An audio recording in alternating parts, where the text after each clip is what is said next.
సంక్రాంతికి ముగ్గులో సిరులు పొంగేకుండా తప్పనిసరిగా వేస్తారెందుకు?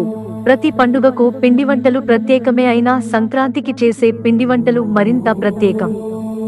నువ్వులు, కొత్త బెల్లం, చెరకు, రేగుపళ్ళు, కొత్త బియ్యం, ప్రాంతాన్ని బట్టి కొన్ని రకాల వంటలు మారుతాయి తో వంటకాలు చేస్తారు. వీటితో పాటు వారి వారి ఆర్థిక స్థితిని బట్టి భక్ష్యాలు, గారెలు, బూరెలు, కుడుములు, పులిహోర, పాయసం ఊరంతా ఘుమఘుమలే. అన్ని పండుగల్లో సంప్రదాయ వంటలు ఉన్నప్పటికీ సంక్రాంతికి రోజు కొత్త కుండలో పొంగలి ప్రత్యేకం. అందులో పొంగలి అంటే కేవలం స్వీట్ కాదు, ఇల్లంతా సంతోషాన్ని పంచి శుభం కలిగించే కమ్మని కుండ. భోగి కుండ ఎందుకు? సంక్రాంతి పండుగ సమయానికి పంట చేతికొచ్చి ధాన్యలక్ష్మి నిండుగా ఇంటికి చేరుతుంది. చెరకు కూడా విరివిగా కాస్తుంది. రేగు చెట్లు పళ్లతో కళకళలాడతాయి. చెరకు పంట ఫ్యాక్టరీలకు చేరి బట్టిల్లో బెల్లం తయారవుతుంది. ఈ రోజు కొత్త కుండలో ఆవుపాలు, కొత్త బియ్యం, కొత్త బెల్లం వేసి చెరుకును ఉంచి పాలు పొంగిస్తే ఏడాదంతా ఆ ఇంట్లో సిరులు, ఆనందం పొంగి పొర్లుతుందని నమ్ముతారు.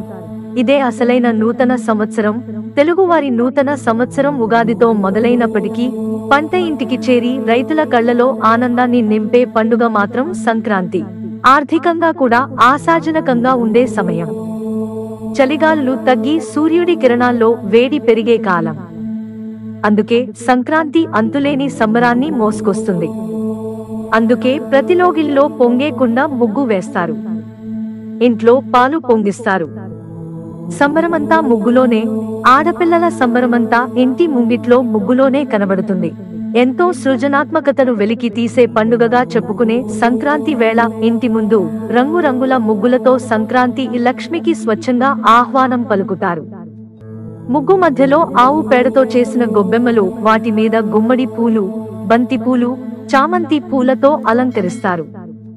గొబ్బెమ్మల చుట్టూ తిరుగుతూ సంప్రదాయ దుస్తుల్లో ఆడపిల్లల ఆటపాటలు కన్నుల పండువగా ఉంటాయి. కుండలు పంచుకునే సంప్రదాయం. కొన్ని ప్రాంతాల్లో సంక్రాంతి పండుగలో కుండలు పంచుకునే సంప్రదాయం కూడా పాటిస్తారు.